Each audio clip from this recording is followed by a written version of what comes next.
di Indonesia dulu ada film Bumi Semakin Panas. Oh, susahnya. Di tempat kita lain lagi, bumi semakin dingin. Jadi pastikan pakaian saudara hangat supaya jangan sampai sakit.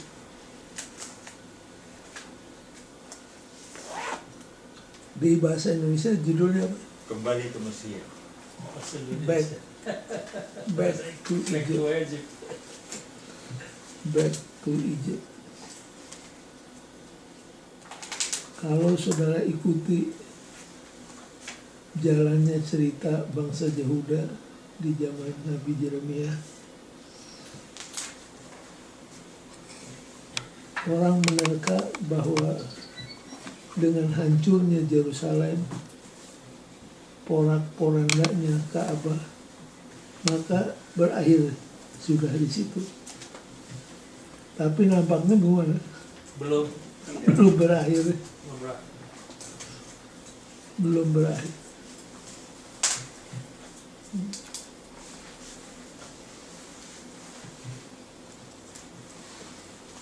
Jadi seandainya kita dalami betul-betul ayat-ayat Alkitab yang berhubungan dengan pelajaran kita hari ini, maka kita akan tiba kepada satu kesimpulan bahwa so far in our study kita sedang mempelajari apa? Ini dia, the limit of grace. Bahwa yang namanya anugerah itu ada apa? Tidak menyelamatkan bagi siapa yang menolaknya. Bahwa grace itu ada limitnya. Betul, ada masa kadaluarsa. Kapan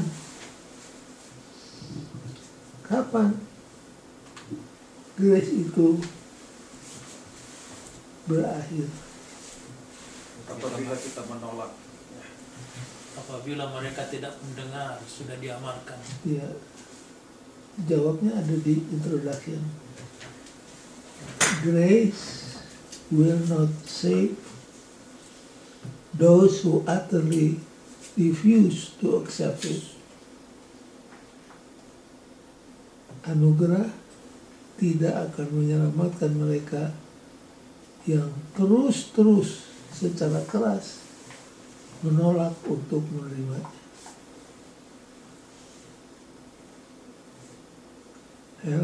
Coba teruskan di paragraf pertama bagian akhir.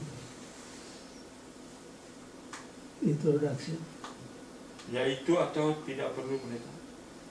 Yaitu bahwa karunia tidak akan menyelamatkan mereka. Ya, terus. Yaitu bahwa karunia tidak akan menyelamatkan mereka yang sama sekali menolaknya. Tidak peduli berapa banyak kali Tuhan berbicara kepada mereka, menawarkan keselamatan, perlindungan, penebusan, damai, dan kemakmuran. Semuanya mencemooh dan menolak tawaran Allah kecuali umat yang sisa. Jadi hal ini bisa terjadi kepada pribadi, bisa terjadi kepada satu bangsa. Siapa di dalam Alkitab yang merupakan contoh dari orang yang terus-terus menolak anugerah sampai akhirnya hilang dia? Judas. Kalau saudara baca buku Kerinduan Segala Zaman, ada satu chapter khusus mengenai Yudas. Dibahas panjang lebar sejarah kehidupannya Yudas. Dan di sana disebutkan oleh pena ilham bahwa Yesus itu sangat mencintai Yudas dan Yesus ingin untuk menyelamatkannya. Terus menerus Yesus mencoba untuk meyakinkan dia supaya dia mengubah kehidupannya. Sampai dia cuci kakinya. Sebenarnya saat itulah dia harus apa? Harus bertobat. Tapi kemudian Rasul Yohanes punya catatan tentang pembasuhan kaki itu. Kalimatnya berbunyi, Yudas meninggalkan ruang perjamuan.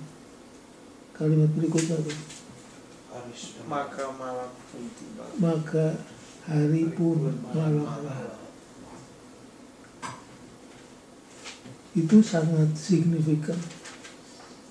Yohanes bukan hanya mau kasih tahu hari sudah malam, ya semua orang tahu hari sudah malam.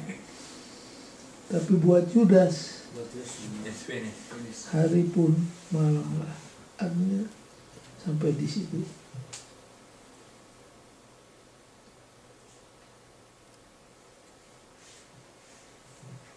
Bangsa Kanaan berapa tahun dikasih waktu oleh Tuhan untuk bertobat?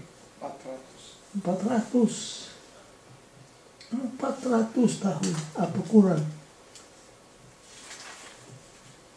Tapi karena mereka terus-menerus menolak grace, datang harinya bila mana grace tidak bisa lagi menyelamatkan orang atau bangsa yang seperti itu. Jadi ini harus menyadarkan kita, jangan menolak anugerah terus-terusan. Tapi jangan bilang sekali-sekali boleh loh. Nah, bukan ke situ logikanya. Begitu grace ditawarkan, saat itu kita harus apa? Menerimanya. Nah, jadi cerita bangsa Yehuda itu begitu. Bayangkan nabi demi nabi, nabi demi nabi dikirim, tapi tidak diindahkan. Akhirnya hancurlah. Lalu Yeremia sendiri bagaimana? What of Jeremiah? Ini juga pertanyaan yang harus dijawab. Dari segi pandangan manusia, kehidupannya dan pekerjaannya sebenarnya bagaimana? Sia-sia. Tidak seperti yang dua. Siapa yang dua yang berhasil melihat sukses dalam pekerjaannya? Yunus dan satu lagi siapa?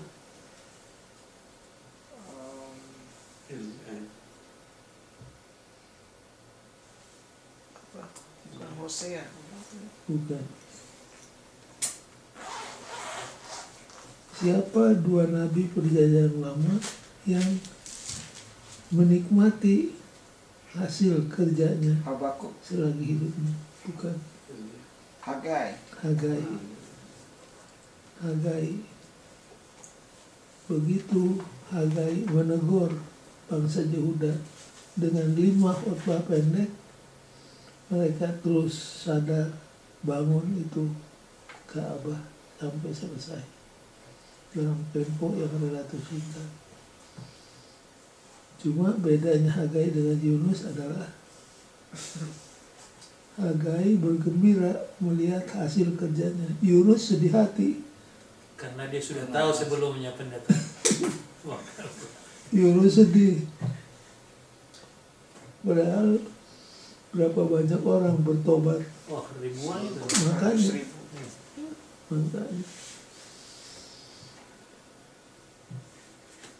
Dan cerita Yunus itu belum selesai.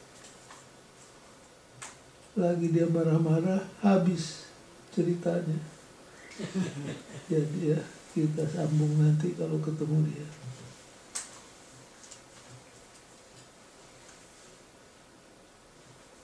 Baik, sekarang kita masuk di hari Minggu. Political anarchy. Anarki apa bahasa Indonesia-nya? Penindasan bisa ini Kekacauan. Kekacauan. Kalau monarki, Kerajaan. pemerintahan di bawah seorang raja.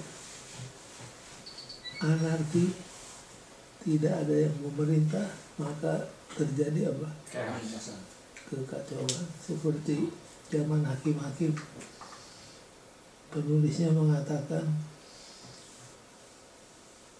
maka semua orang berbuat menurut kehendak hatinya. Karena apa? pemerintahan. Karena there is no king in that place. Anarki, kekacauan.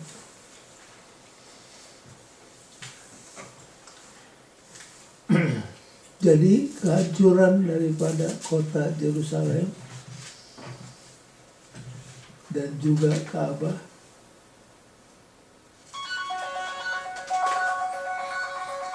belum merupakan titik akhir sejarah Yehuda. The drama Lagi ngambil sekolah sahabat lah ini. was not over yet. Halo, ada?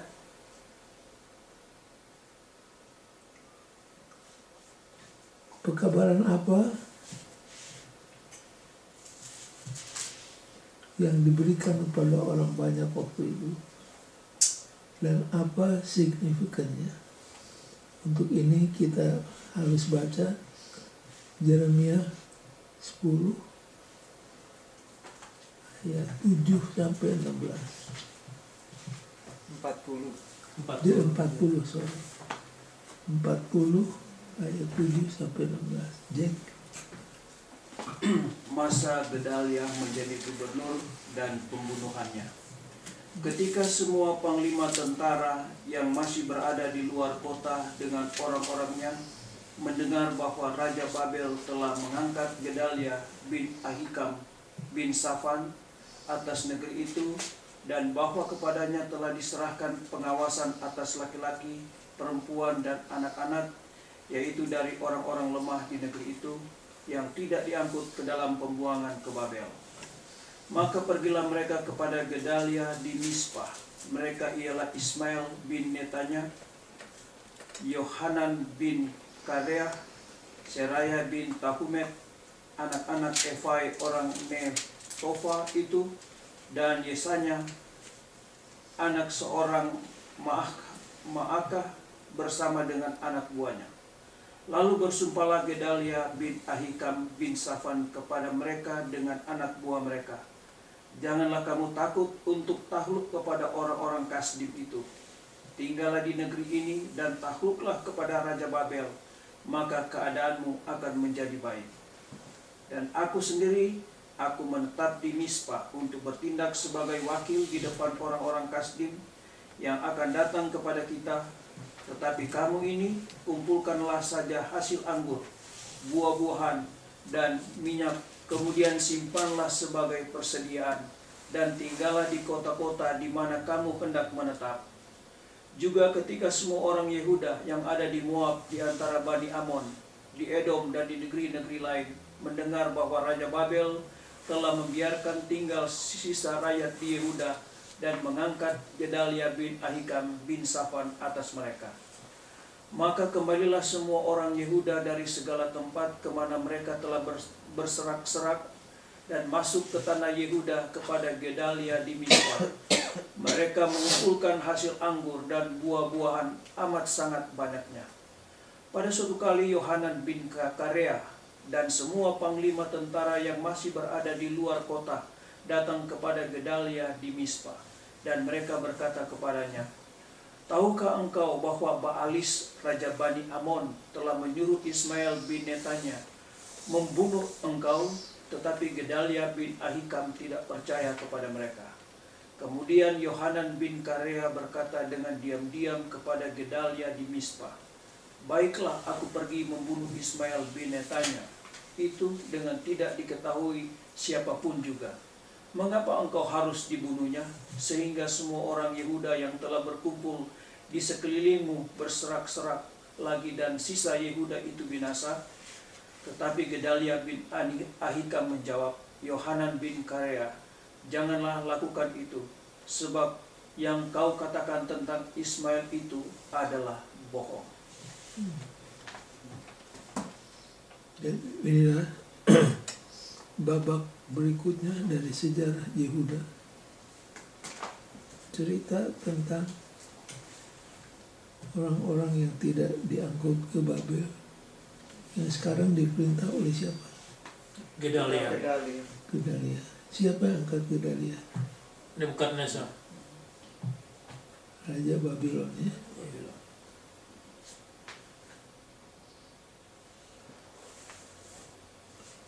Mereka tetap meminta supaya apa? Pertanyaannya gimana? Mereka ini orang-orang yang ada yang sedang diperintah oleh Gedalia itu maunya apa? Maunya jangan mendengar, karena pada saat itu Yohanan ini telah memperingatkan bahwa Ismail akan datang, tapi buktinya iya, Ismail datang membunuhnya.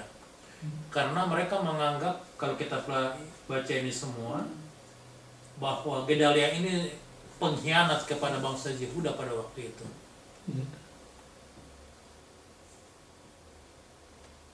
Judul pelajaran hari ini apa? Anarkis ini. Anarkis. Kalau untuk hari Minggu anarkis. Nah, judul pelajaran Kembali ke Mesir. Kembali ke Mesir. Apa maksudnya? Ya, karena mereka takut akan datangnya serangan daripada Babilonia karena terbunuhnya Gedalia ini. Gedalia adalah yang telah dipercayakan oleh Babylon untuk memerintah di Yehuda pada saat itu. Jadi kalau secara kepercayaan otomatis datang dari Babylon yang menyerang mereka. Jadi mereka ingin pergi ke Mesir untuk penyelamatan diri. Jadi kelihatan Pak Ringo sudah baca di rumah. Nggak ada kerjaan. Baik. Mau ikutin apa sih, cek dulu ini. Kenapa apa? Itu kalau contagious begitu menular sangat bagus. Bagus sih cek ini.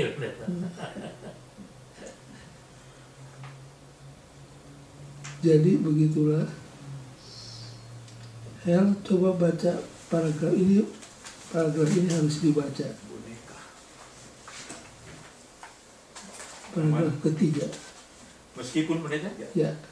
meskipun alasan untuk pembantaian tidak diberikan, namun fakta bahwa itu telah dilakukan oleh seseorang dari keturunan raja dan perwira tinggi raja menunjukkan bahwa kaum elit ini tetap tidak menerima gagasan bahwa bangsa pilihan perlu menyerah pada pemerintahan Babel. Jadi pendapat yang lama yang menyebabkan mereka hancur oleh Babel nampaknya apa? Kembali lagi. Kembali lagi. Masih tetap. Keras sekali mereka. Ini penyakitnya sudah apa? Kalau dalam istilah medis penyakitnya Kronis. sudah kronis. Ya, bayangkan sudah hancur di tangan Babel, Yerusalem hancur, Ka'bah hancur, tidak mencabut, Masih aja mau ke sana. masih mau ke sana. Ini namanya sudah kronis betul. Terus ya. Karena Gedalia telah diangkat oleh Raja Babel, orang ini mungkin melihat dia sebagai boneka pengkhianat yang tidak loyal kepada bangsa, dan karena itu harus dilenyapkan bersama dengan istananya. Sebagaimana pasal itu berlanjut, kita akan melihat bahwa umat yang sisa ini sekarang menghadapi ancaman baru, takut kepada Babel, yang mungkin tidak mengetahui secara rinci apa yang terjadi, akan membalas kematian Gedalia dan pasukan Babel. Jadi sekarang mereka dihantui dengan rasa apa? Guilty. Guilty feeling. Guilty feeling dan takut Serangan balik. akan terjadi serangan balik. Inilah apa yang terjadi.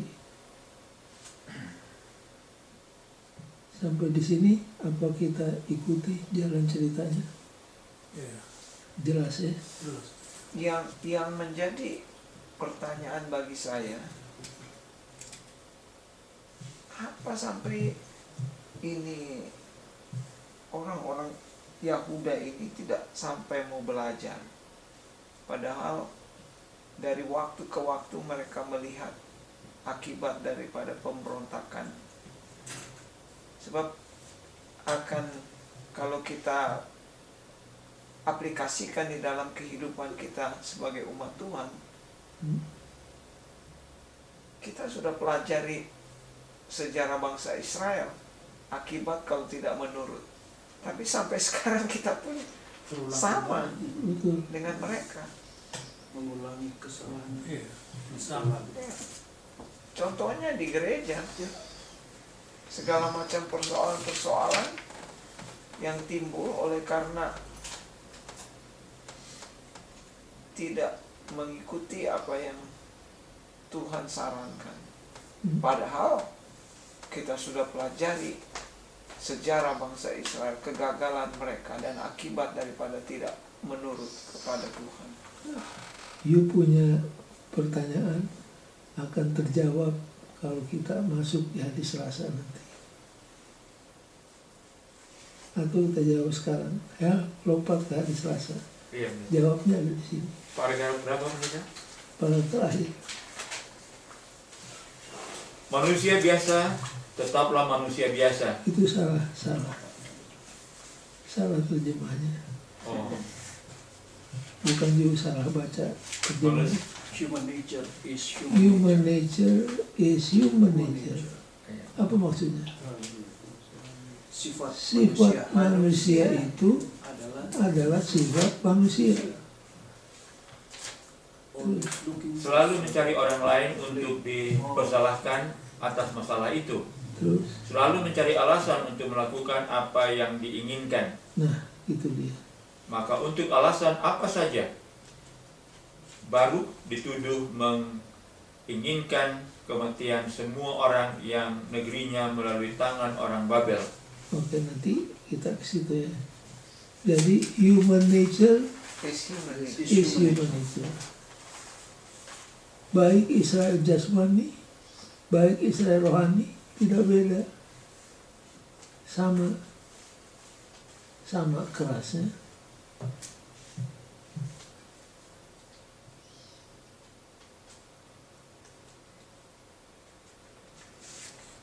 Maksud saya begini, pendeta. Ya. Kita tahu bahwa kalau kita turut Tuhan itu hasilnya begini. Iya. Tapi kenyataannya memangnya orang gereja nggak tahu dihotbahkan setiap waktu. Memangnya umat Tuhan nggak tahu apa mereka nggak belajar? Mereka belajar. Tuhan. Tapi kenyataannya apa yang membuat sampai akhirnya mengulangi kembali apa yang tidak seharusnya terjadi. Sepertinya dalam darah daging. iya. Saya coba menganalisa Ibu punya pertanyaan. Coba buka Yesaya 36 ayat 26. Mudah-mudahan ini menjawab.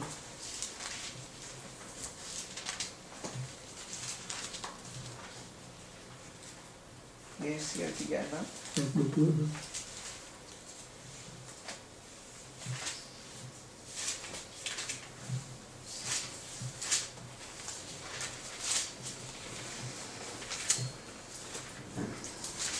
Berapa itu? 26.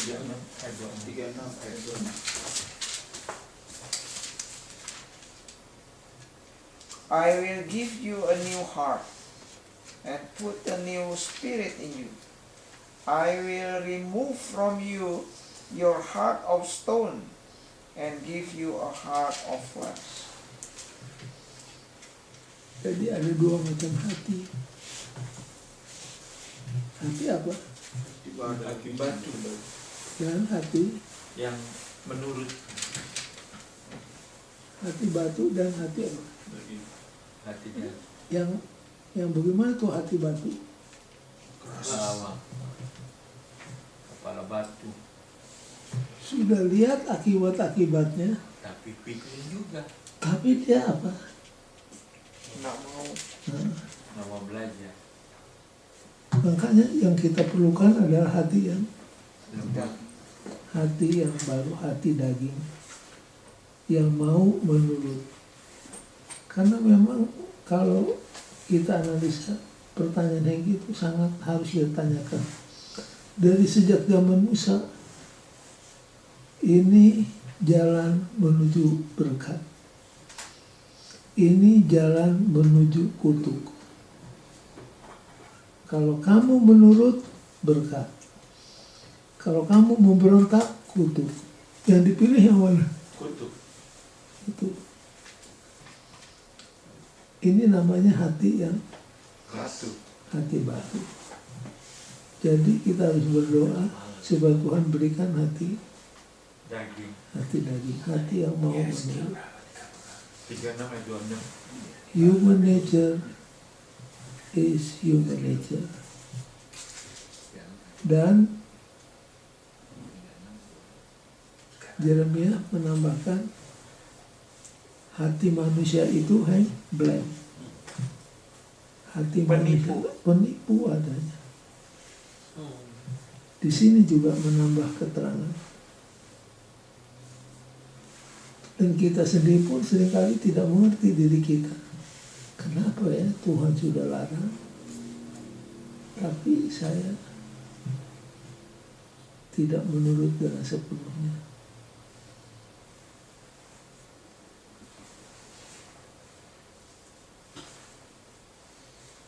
Jadi kita memerlukan hati daging, hati yang mau menurut, hati yang peka terhadap bujukan dari firman, dari Roh Tuhan kepada kita.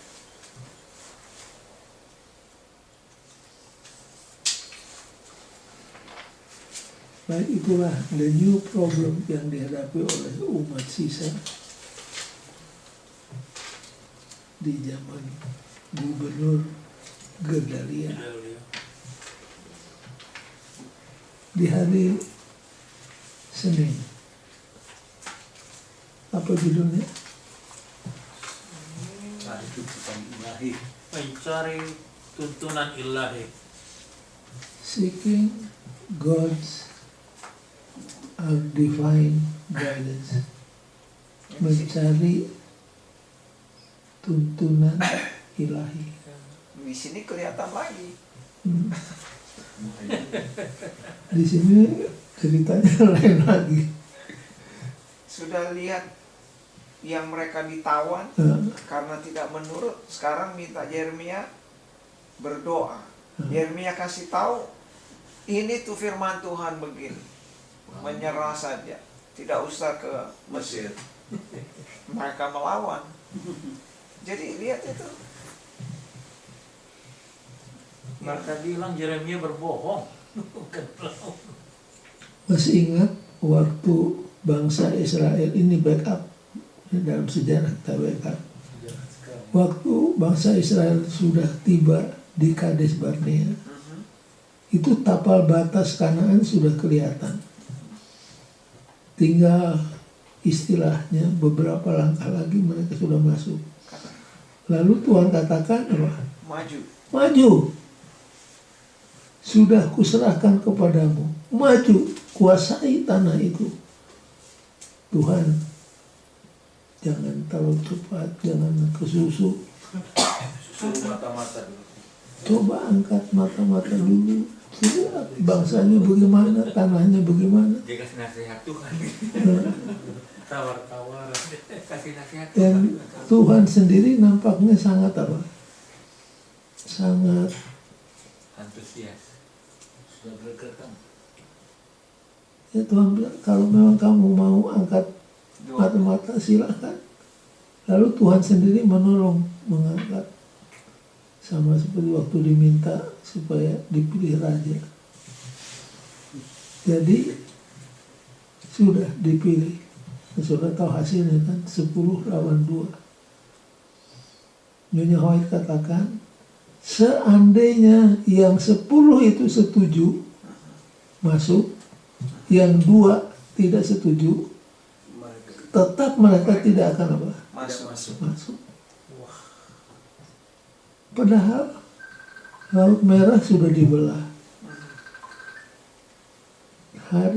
Tiap hari lihat tiang awan, malam lihat tiang api.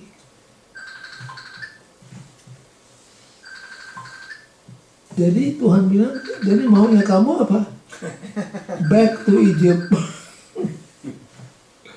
Itu sama cerita dengan ini. Back to Egypt.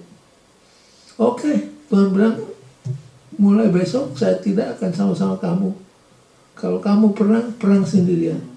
Sekarang angkat pemimpinmu, back to Egypt. Waktu Tuhan bilang kembali ke Mesir, mereka bilang apa? Maju. Mari kita maju. Maju mereka tanpa Tuhan. Babak belur, lari sampai di kota Hormah. Dari situlah Tuhan katakan, maka satu hari menjadi sama dengan 1 tahun. Jadi 40 tahun ya pendeta. 40 tahun. Jadi begitulah. Jadi kekerasan hatinya sudah kelihatan di situ.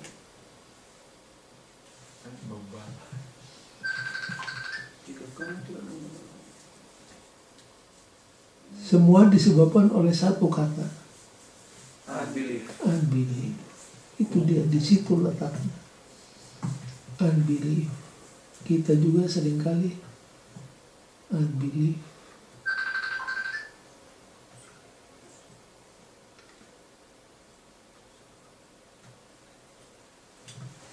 Baik, coba ceritakan seeking divine guidance ini bagaimana?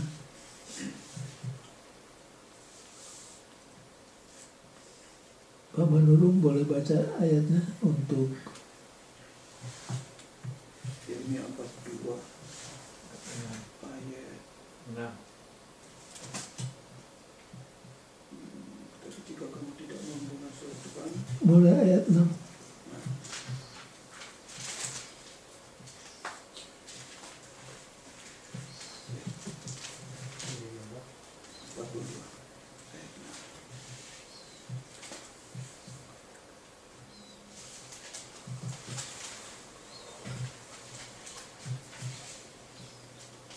Silakan baca.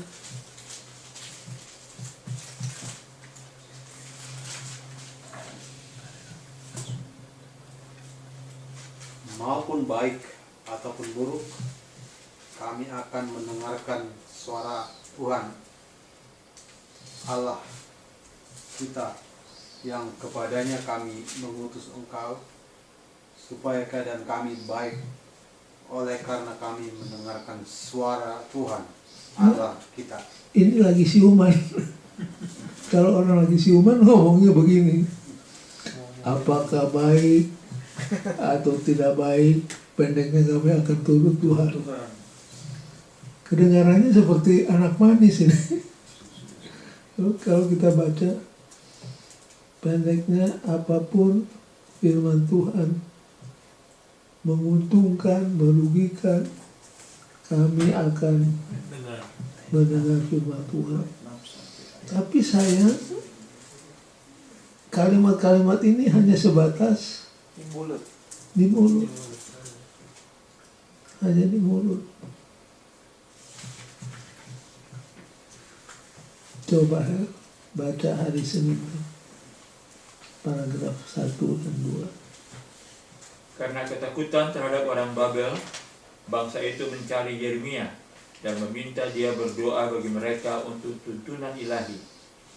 Mereka pasti tahu saat itu bahwa Yeremia sesungguhnya adalah Nabi Allah, dan apa yang ia katakan saat ia berbicara dalam nama Tuhan akan terjadi.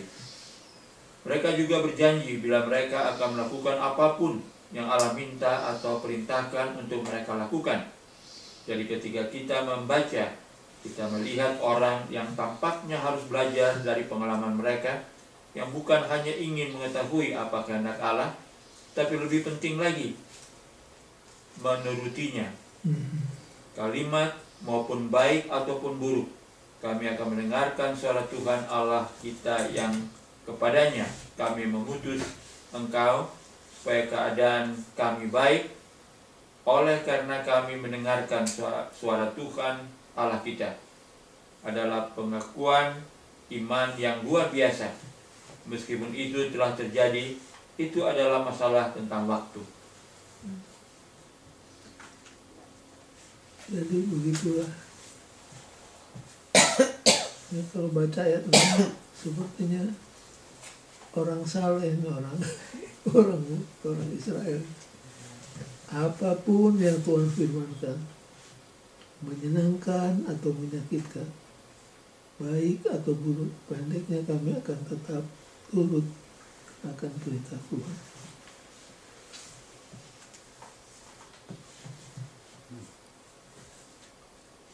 Tapi dalam kenyataan bagaimana? Tidak. Malah dibilang berbohong lagi. Tuduhannya adalah kamu berbohong.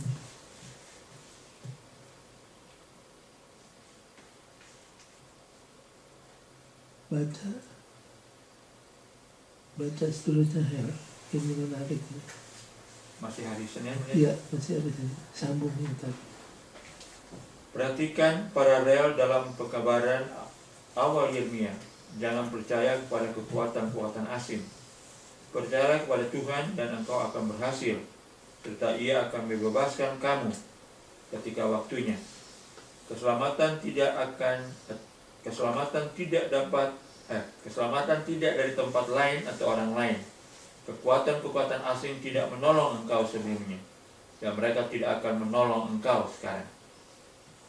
Allah harus mengamankan mereka karena Ia tahu kecenderungan hati mereka. Ia tahu bahwa mereka berpikir untuk kembali ke Mesir. Pikirkan tentang simbol di sini.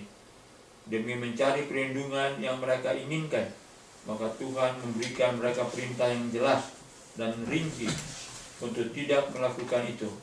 Bahwa itu akan membawa kehancuran atas mereka.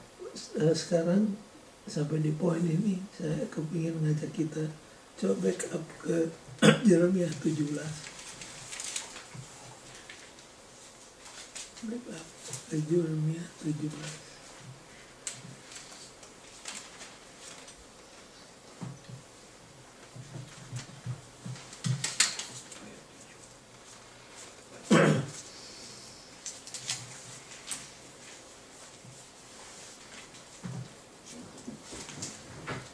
Mulai ayat yang ke-5. Siapa mau baca silakan.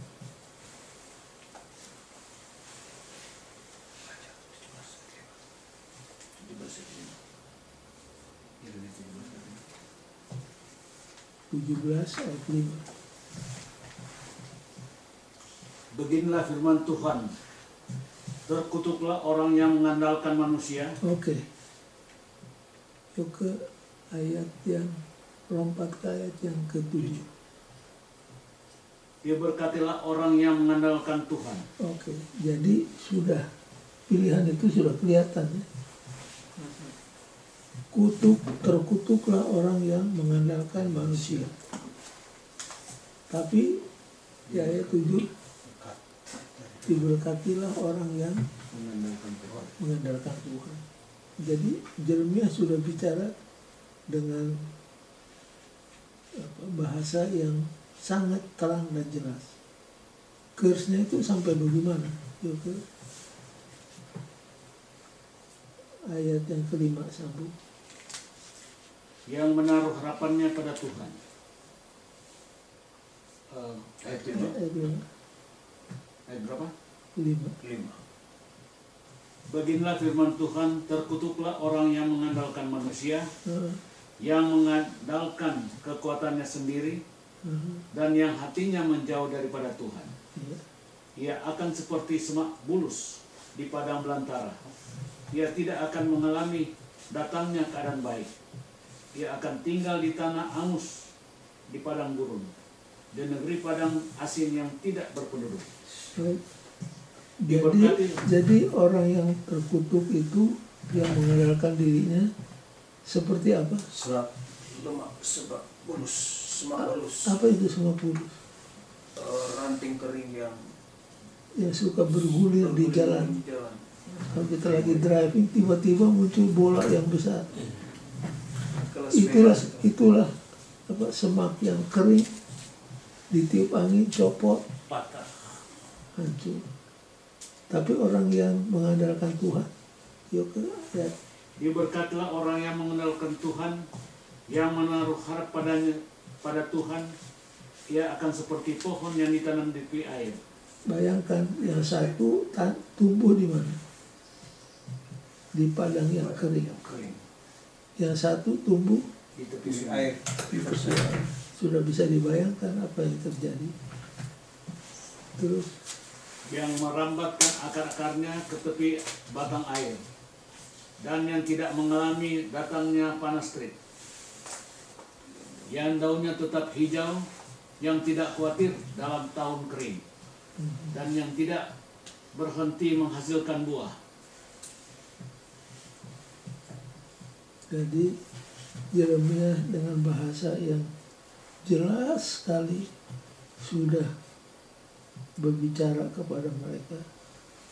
Tapi yang namanya hati yang keras tetap saja melawan. Walaupun nampaknya janjinya tadi baik, itu firman Tuhan itu begini, baik begitu, saya akan turun.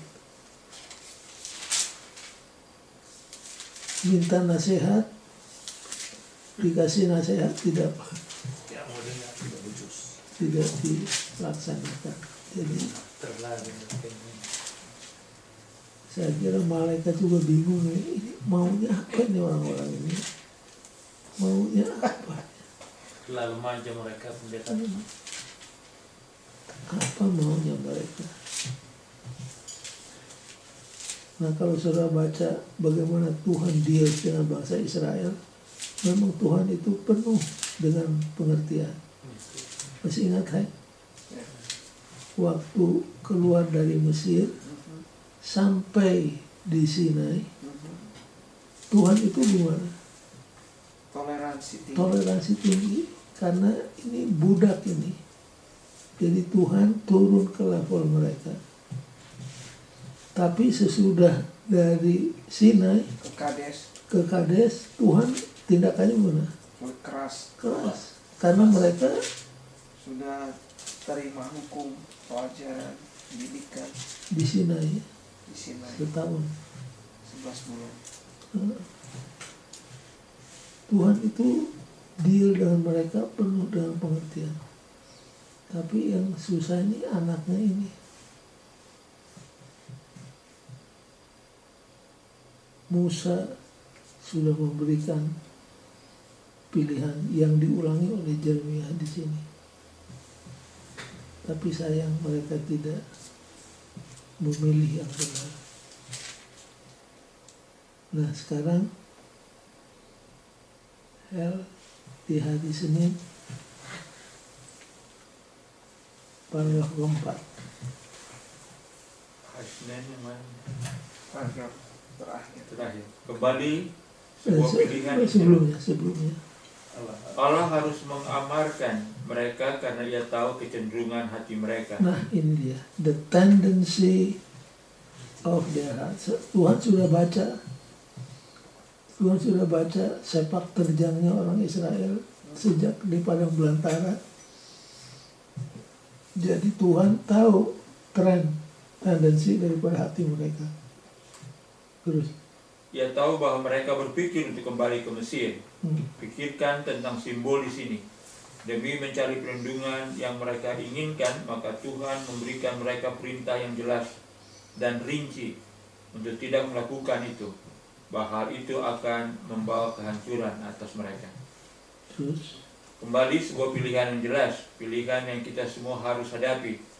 Kehidupan dan damai melalui iman dan penurutan kepada Yesus, atau kesengsaraan dan kematian karena kurang iman dan penurutan. Apapun perbedaan situasinya, isu pada akhirnya adalah sama bagi kita semua. Berbeda dengan bangsa ini, kita telah selalu diberikan amaran yang sangat spesifik dan sangat jelas tergambar. Tapi kita telah diberikan amaran yang sama. Jadi ucapan ahli sejarah itu masih tetap berlaku. Those who fail to learn from history are bound to repeat it. Mereka yang gagal untuk mempelajari sejarah dia terikat akan mengulanginya. Jadi kita perlu belajar sejarah. Kata Paulus di dalam 1 Korintus pasal 11 dan Roma 15 ayat 4. Baik, kemudian hari Selasa, apa judulnya? Kembali ke Mesir. Kembali ke Mesir. Berapa tahun mereka di Mesir? 215. 215. Saudara sudah hafal sekarang. Di Mesir 215, di Babylon 70 tahun. 70 tahun. Kalau versi Anania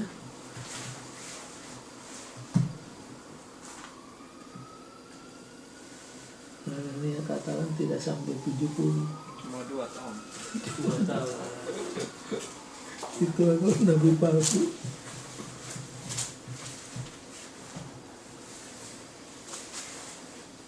Coba kita buka Yeremia 43 ayat 1 sampai 7. 43 1 sampai 7.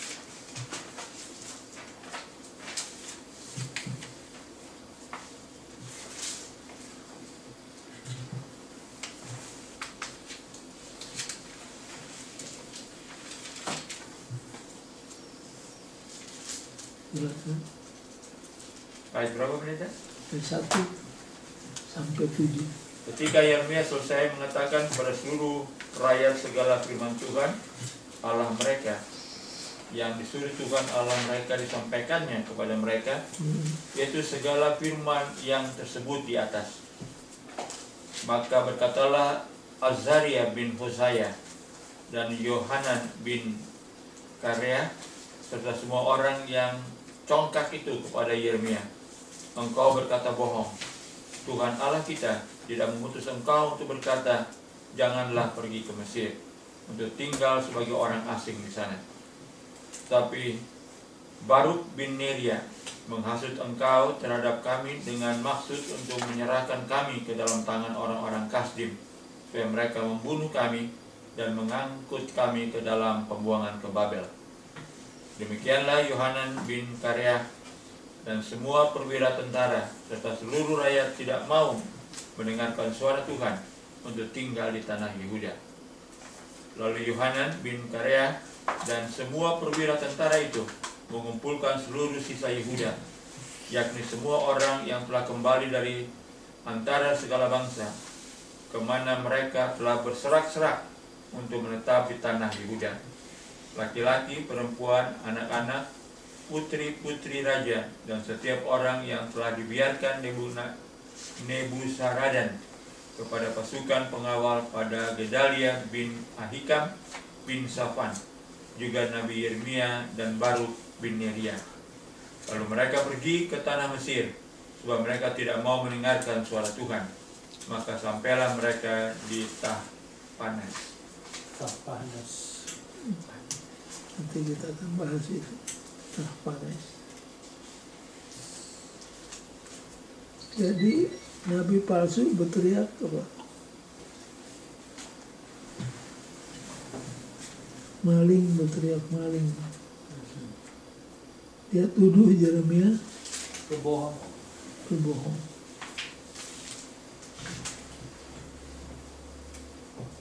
Kemudian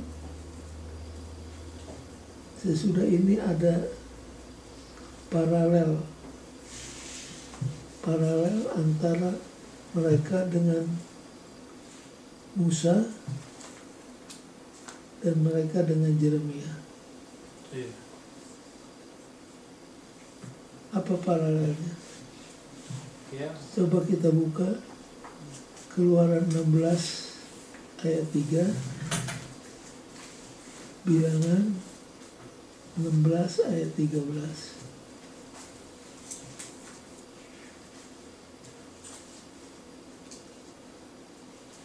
Paralel apa yang ada di antara apa yang mereka katakan kepada Yeremia dan sebelumnya apa yang mereka katakan pada Musa. Kita baca 2 ayat, Kisah 16 ayat 3, Keluaran 16. Keluaran 16 ayat 3, Bilangan 16 ayat 13. Tinggal bisa makan lezat hujat, bukan bilang. Coba silakan baca. Keluaran 16 ayat 3. Pak Lima boleh. Dan berkatalah kepada mereka, kalau kami mati tadinya di tanah Mesir oleh tangan Tuhan, ketika kami duduk menghadapi kuali berisi daging dan makanan roti sampai kenyang, sebab kamu membawa kami keluar ke padang gurun ini untuk membunuh seluruh jemaah ini dengan kelaparan. Bilangan 16. Belum cukuplah bahwa engkau memimpin kami keluar dari suatu negeri yang berlimpah-limpah susu dan madunya, untuk membiarkan kami mati di padang gurun, sehingga masih juga engkau menjadikan dirimu Tuhan atas kami. Ulangi. Belum cukupkah bahwa engkau memimpin kami keluar dari suatu negeri yang berlimpah-limpah susu dan madunya? Baik. Negeri mana yang mereka bilang berlimpah-limpah? Mesir. Tuhan katakan negeri Kanaan itu yang berlimpah susu madu. Mereka bilang tidak. Yang berlimpah susu madu adalah apa? Mesir. Adalah Mesir. Nah sekarang kita tadi sudah baca human nature is human nature. Dengarkan ya. Always looking for someone else to blame for its problem. Dalam psikologi namanya apa? Defense mechanism. Oke, yang mana? Projection. Ini namanya projection. Kalau kita bersalah, lalu kita ditegur, kita selalu Tunjuk orang lain. proyeksikan kesalahan itu kepada Orang lain. Itu dalam psikologi disebut projection.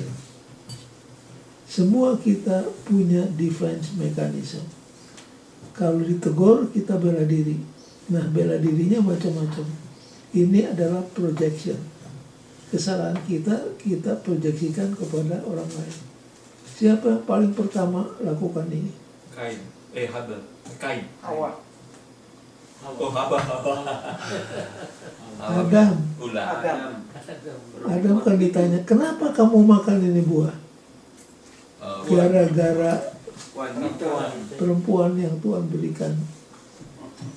Lalu Tuhan datang kepada Hawa. Hawa, kenapa kamu makan? Ular. Gara-gara ular.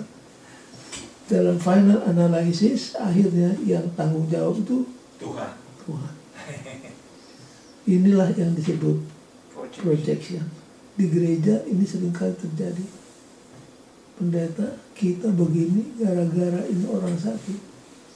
Coba kalau dia tidak begitu, kita tidak begini. Jadi kita proyeksikan. Defense mechanism yang kedua, orang-orang di zaman Yeremia persalahkan Yeremia dipengaruhi oleh siapa? Baru. Baru. Jadi yang salah siapa? Tuhan. Jeremia. Enggak harus Yeremia karena kena pengaruh Baruk dibilang.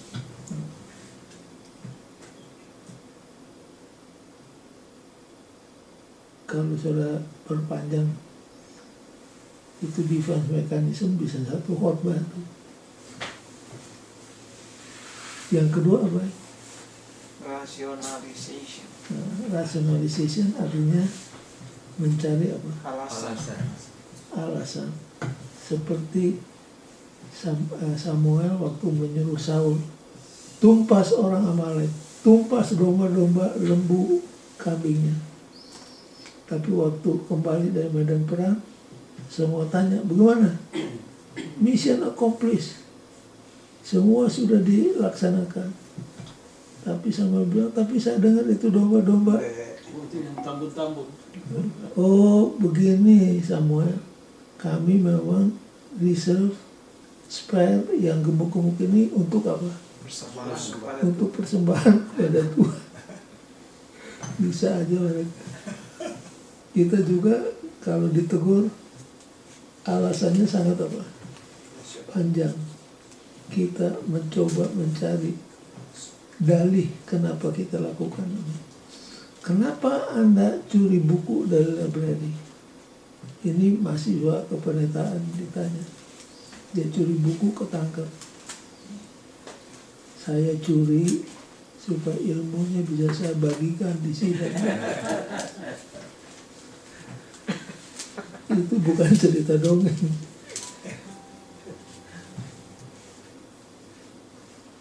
Jadi projection, rationalization.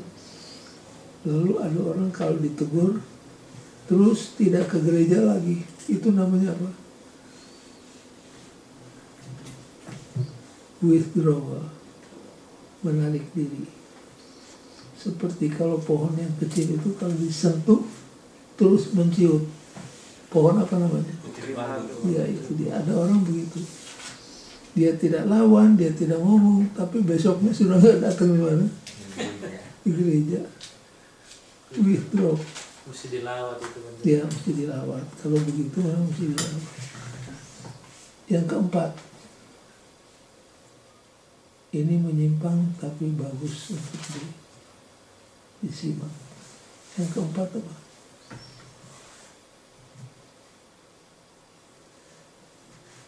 Compensation. Compensation itu orang Farisi. Orang Farisi merebut rumah janda-janda, merampok rumah janda-janda untuk mengelabui orang, kata Yesus. Doanya diperpanjang di gereja supaya kedengaran santri. Itu di Matius 23, kalau saya tidak salah. Lalu defense mekanisme yang berikutnya apa? Ini yang paling jahat, aggressive behavior. Aggressive behavior, contohnya Yohanes Pembaptis katakan kepada Herodes, Herodes, kamu melanggar hukum Tuhan karena kamu ambil istri saudaramu. Langsung Herodes potong atas permintaan dari Herodias. Itu namanya aggressive behavior. Di Jakarta pernah ada seorang pendeta, dia tegur ketua sidang karena salah menurut peraturan sidang. Ini di kamar tamu di rumahnya. Yang cerita ini ketua sidang sendiri, sudah dia bertobat. Dia cerita sama saya, waktu pendeta bilang saudara melanggar peraturan sidang, kebetulan pistol ada di bawah meja. Saya cabut pistol, kata, jadi pendeta maunya apa? Tapi saya sudah minta ampun sama pendeta itu. Itu namanya aggressive behavior. Yang lain ditegur langsung gulung tangan. Jadi pendeta maunya apa? Itu adalah defense mechanism. Tapi yang terbaik dari semuanya, seperti Daud, seperti Musa. Daud ditegur, you are the man, kamu yang harus mati.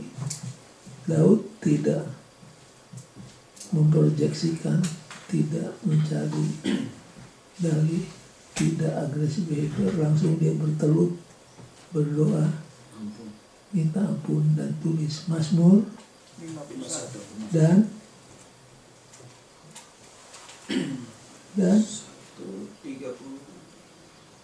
30 berapa? 32. Gitu. Jadi begitulah. Itu satu khotbah sudah bisa khotbahkan di gereja. Dan biasanya kalau khotbah itu banyak yang kena. 52 ya? Mazmur 32 dan Mazmur 51. Itulah Mazmur yang ditulis oleh Daud pada waktu dia ditegur oleh Nathan.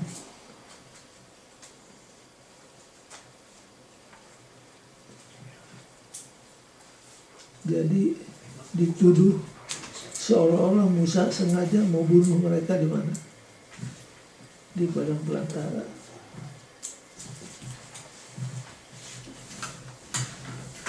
Baruk dituduh mempengaruhi Yeremia.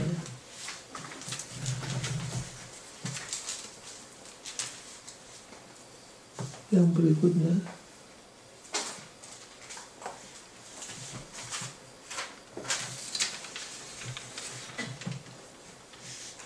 taken into exile.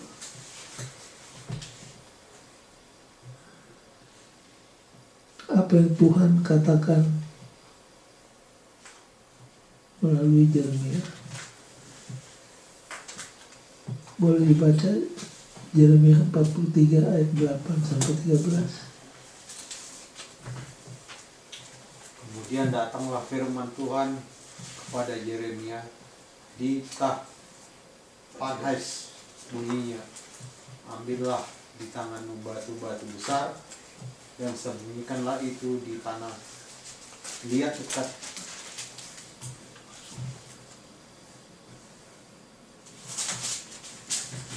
pintu masuk istana Firaun. Oke, ini namanya apa? Namanya apa? Acted parable. Acted parable. Masih ingat? Tuhan kalau menyampaikan pekabarannya lewat Nabi bisa 1 dari 3 macam. Yang pertama, verbally. Verbal artinya Langsung. ucapkan dengan kata-kata. Yang kedua,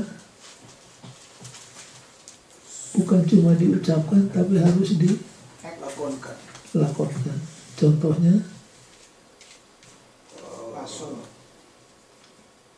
cook yang dibawa. Yang parah yang ketiga. Yang ketiga bukan cuma verbally, bukan cuma diragakan, Tapi dihidupkan. dihidupkan. Seperti Hosea disuruh Kawin. orang pelacur, Yeremia disuruh Kawin. Tidak boleh kawin. tidak boleh apa lagi? Kawin. Pergi ke Tidak boleh masuk di Pesta. upacara pesta atau upacara perkabungan. Yehezkiel disuruh. telanjang. Nah itu Yesaya. Bakar makanan di kotoran. Kotoran. Burung. Apalagi Yehezkiel punya larangan.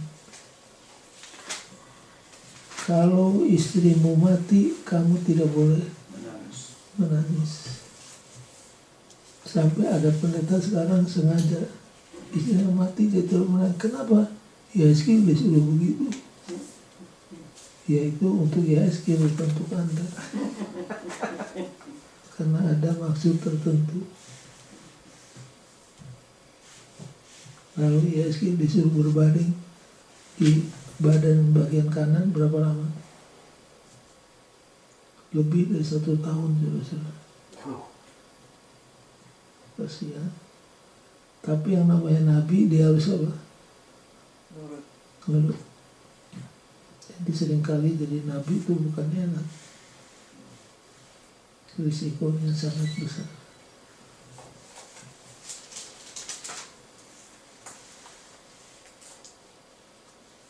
Jadi kali ini Tuhan suruh hidupkan itu. Apa yang akan terjadi kepada Israel?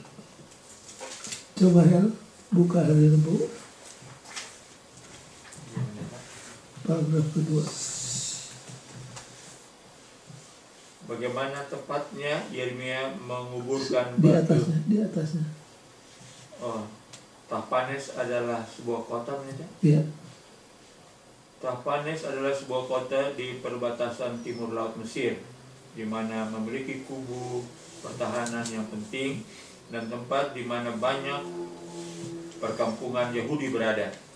Kembali di sini Tuhan ingin Yeremia memperagakan nubuatan secara simbol, meski perkataan lebih berkuasa terhadap ketika sesuatu dilakukan dalam kehidupan nyata saat itu terjadi di hadapan kita.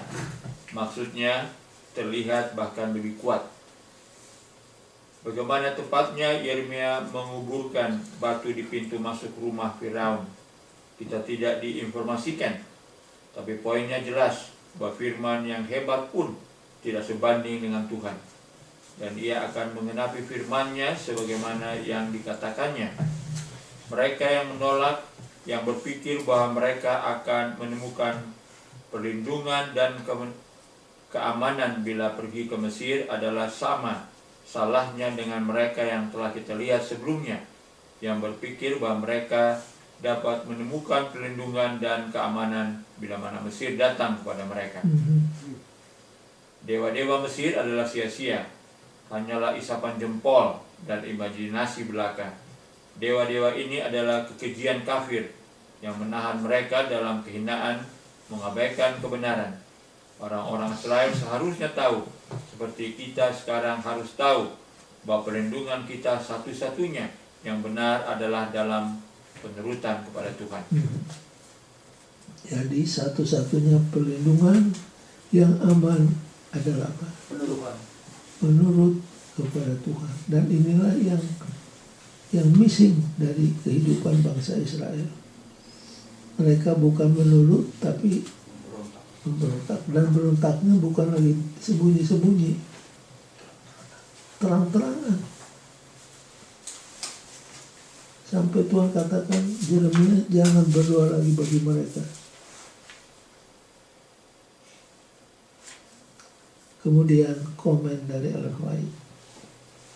Ini terdapat dalam Review and Herald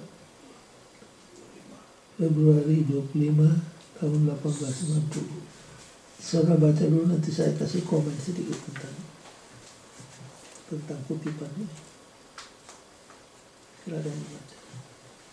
Ketika penyangkalan diri menjadi bagian dari agama kita, kita harus mengerti dan melakukan kehendak Allah.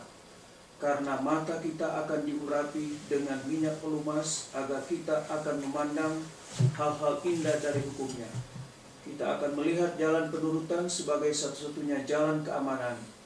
Allah meminta umatnya bertanggung jawab secara proporsional saat cahaya kebenaran dibawa kepada pemahaman mereka. Tuntutan hukumnya adalah adil dan masuk akal, dan melalui rahmat Kristus, ia mengharapkan kita untuk menggenapi syarat-syaratnya. Review and Herald 25 Februari 1890. Jadi begitulah Tuhan mengkontraskan agama yang benar dan agama yang tidak benar. Yang satu ditandai oleh penurutan, yang satu ditandai oleh pemberontakan. Di mana tertulis Yerusalem kota yang terkutuk. Yeremia 28 ayat 15. sudah hafal belum? Coba. Karena ada orang tanya atau tahuan di mana ada ayatnya? Ada ayatnya. Tanya pendeta. Ayatnya Yeremia pasal 25. 28 ayat 15. memang disebut itu. Dan Nyonya ini nyimpang sedikit tapi perlu untuk saya ketahui. Nyonya White menuliskan kita tidak perlu pergi ke kota yang dikutuk oleh Tuhan. Untuk napak tilas tidak perlu pergi ke sana. Karena banyak orang yang spend money ingin untuk napak tilas. Lalu Nyonya katakan, kalau kamu mau napak tilas, jalan di mana Yesus pernah jalan dulu, pergilah kemana? Ke penjara. Hiburkan, kuatkan mereka yang terpenjara. Pergi kemana? Ke rumah sakit. Doakan orang yang sedang sakit. Pergi ke tempat yang kumuh, bagikan makanan minuman kepada mereka. Dengan berbuat ini, Anda berjalan napak tilas.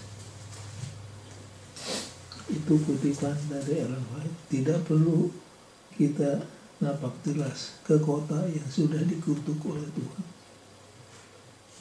Statementnya nggak enak karena kita seringkali kalau mendengar Yerusalem, padahal kota yang terkutuk. Jadi Yerusalem yang harus kita idam-idamkan bukan Yerusalem, tapi the new Jerusalem. Yang terakhir judulnya nggak enak didengar. Perlawanan terbuka. Coba tolong saudara ingat-ingat dalam peristiwa apa di zaman Musa ada orang yang memberikan open rebellion kepada Tuhan, kepada nabinya. Korah, Datan dan Abiram.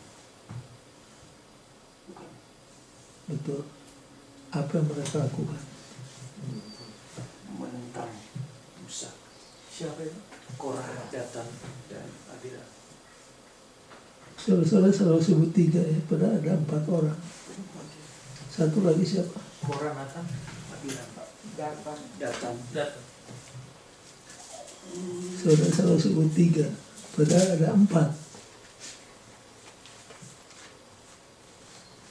Karena sudah terbiasa dari kecil. Korah, Datan, Abiram. Apa yang satu?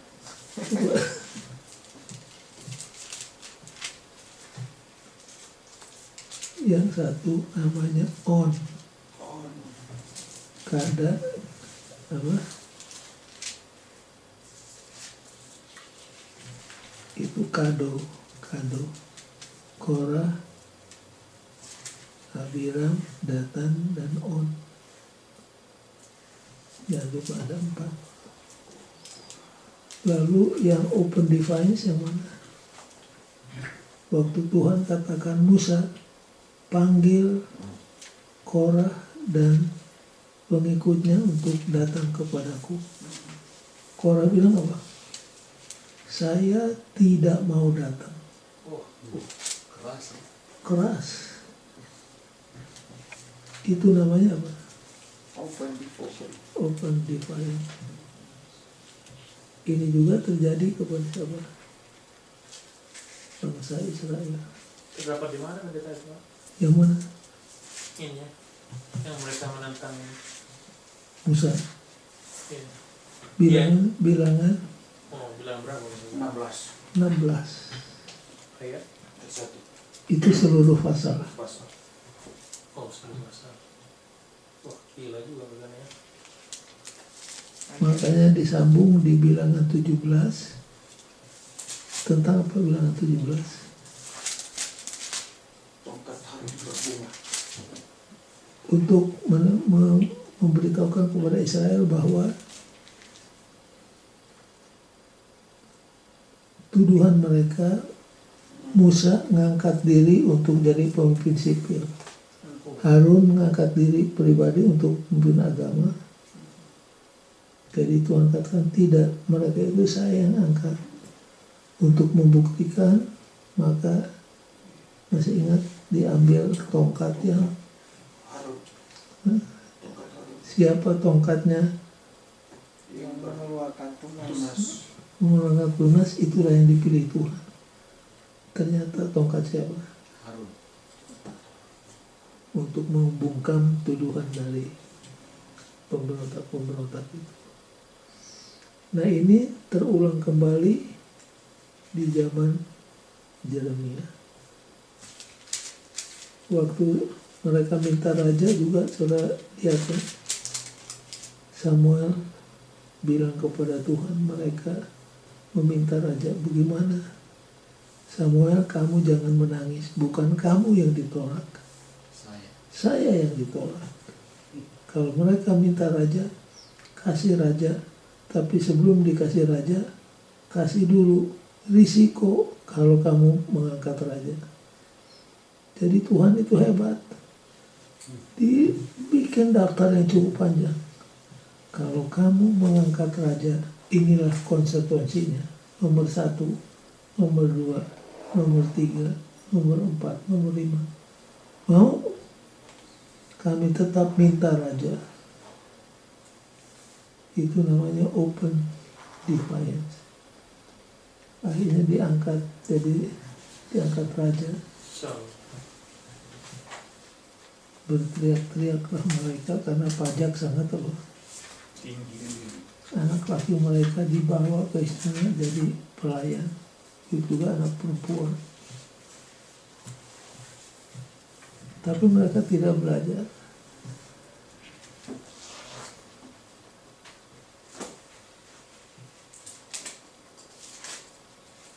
Baik, yang terakhir kita akan baca hari Kamis, paragraf ke-2.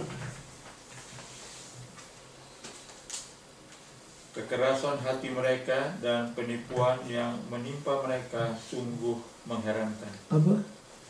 Kekerasan hati mereka dan penipuan yang menimpa mereka sungguh sangat mengherankan. Iya, itu dia. Sangat menakjubkan, mengherankan. Kenapa umat Tuhan jadi begini? Terus pada dasarnya mereka menatap wajah Yeremia dan menantang dia, serta menantang apa yang ia katakan di dalam nama Tuhan. Dasar pemikiran sederhana. Beberapa hari sebelumnya, sebelum reformasi Yosia, saat mereka berada di penyembahan kepada dewa-dewa kafir, bahkan membakar ukupan bagi Ratu Langit dan mencurahkan korban minuman kepadanya, sesuatu berlangsung baik kepada mereka. Secara materi mereka baik dan tinggal dengan aman. Tapi sudah reformasi Yosia, di mana mereka sudah terlambat dan hanya setengah hati, malapetaka itu menimpa. Jadi mengapa mereka harus mendengar Yeremia dan semua amarannya? Respons Yeremia adalah tidak engkau tidak mengerti. Lebih tepat itu terjadi karena engkau melakukan segala hal ini, sehingga malapetaka ini harus datang menimpa kamu. Lebih buruk lagi, penolakanmu yang keras kepala untuk berubah, artinya akan lebih banyak lagi malapetaka yang akan datang. Keamanan yang engkau pikir dapat ditemukan di Mesir adalah sebuah penipuan dan dusta, seperti halnya dewa-dewa kafir yang engkau sembah. Pada akhirnya engkau akan tahu kebenaran, namun itu sudah sangat terlambat. Ngeri juga kalau dengar statement terakhir tadi. Baik, in conclusion, ada banyak pelajaran kita bisa ambil. Kita pilih 3 di antara. Kalau sudah ada yang lain, silakan tambah. Yang pertama di summary-nya. Boleh tolong baca summary-nya. Jeremiah 40 to 44 tells a very sad story. 40 sampai cerita yang sangat mengenaskan. The events subsequent to the Babylonian destruction of Jerusalem demonstrate how human nature continues to go deeper and deeper into sin until it returns completely into the slavery of sin, as illustrated by the return of the Jews to Egypt. There is one ray of hope. God stays with us as Jeremiah stay with the people trying all the way. Itulah Tuhan kita ya. Walaupun kita keras katanya, walaupun kita membandel, memberontak, tapi Tuhan tetap menunggu supaya kita lembut dan kembali kepada Tuhan. Ini mengingatkan kepada kita bahwa hati manusia penipu adalah Bagus sekali.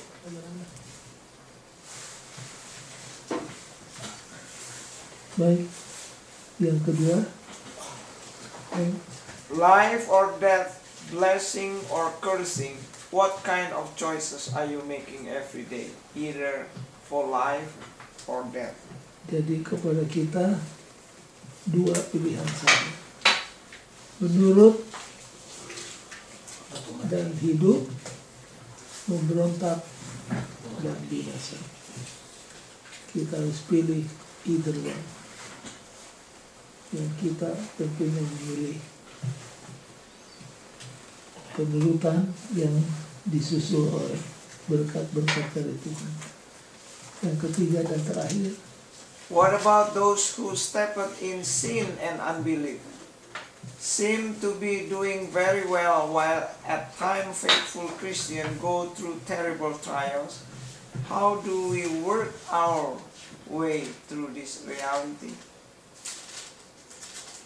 ini pertanyaan yang selalu ditanyakan oleh pemazmur, oleh Habakuk, oleh Jeremia.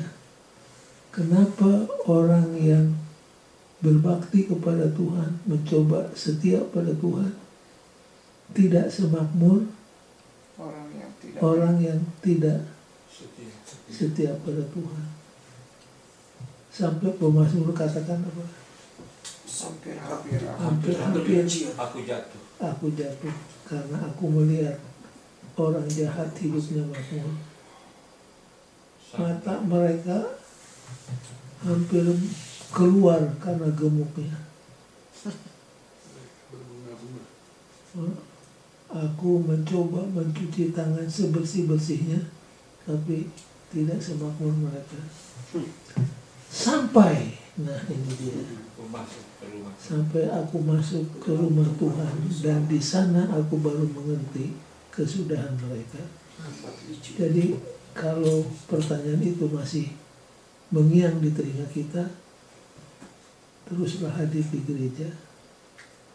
Karena ada orang, ada problem, langsung tinggalkan gereja. Jadi kalau ditinggalkan gereja mau kemana? Sampai aku masuk ke dalam Ka'bah, barulah di sana aku mengerti kesudahan mereka. Jeremia juga sempat menanyakan itu.